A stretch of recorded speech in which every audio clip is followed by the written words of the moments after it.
They came here, illegally, but, they didn't do anything wrong. 20-year-old Ashley Carchi is talking about her parents, and as the immigration issue becomes very central to the Census 2020 count, many institutions, including CUNY's Lehman College, are hosting discussions on the impact the Trump administration policies that include what's happening at the border will impact the count. You're taking away these families, you're breaking them apart, and for what? Even as the U.S. Supreme Court shot down efforts by the White House to add a citizenship question in June, the question remains for many is it now safe to be counted? People are still, as far as my conversations with folks in the borough show, people are still apprehensive about it. That's why Bronx reporter for the city, S.A. Alumhazi, is there, joined by New York Immigration Coalition's Winnie Chin and the New York Civil Liberties Union Voting Right Project.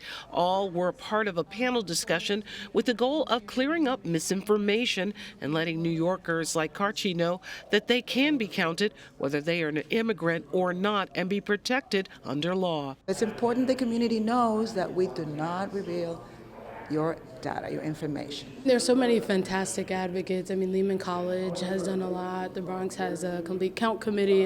There are a lot of people for individuals like that too. The borough now has close to 1.5 million, driven largely by an increase in the number of immigrants, which make up roughly 40% of the population. Many here agree that information sharing forums like this, addressing dates and what the census is doing, can make a difference, says Winnie Chin from the New York Immigration Coalition. Around March 12th and onwards, the Census Bureau will start sending out invitation postcards with a hyperlink and a unique code for each household to then go online and complete the census. This will be followed up by reminders and an in-person visit. Around May is when the Census Bureau will start their non-response follow-up operation, where they'll have an enumerator from the community knocking on your doors and helping you fill it out in person with the form. They are also partnering with various grassroots organizations and hiring staff locally to make sure the count is accurate. For more information, you can go to 2020census.gov. With 62% of New Yorkers participating in Census 2020,